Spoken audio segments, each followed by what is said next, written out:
बिस्मिल्लाहिर्रहमानिर्रहीम। चिकन मखनी हांडी बनाने का तरीका।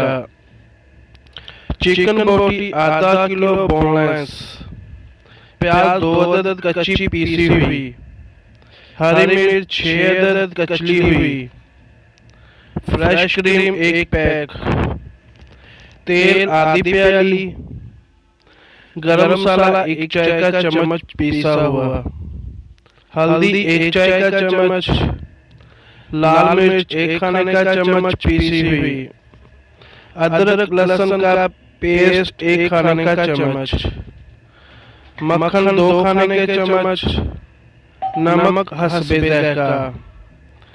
तैयार करने की तरकीब। एक हांडी में तेल गरम करके कच्ची पीसी हुई प्याज हल्की गुलाबी कर लें। अब इसमें अदरक लहसुन का पेस्ट, नमक, हल्दी और पीसी लाल मिर्च डालकर हल्का सा भूनें। चिकन बोटी में डाल दें।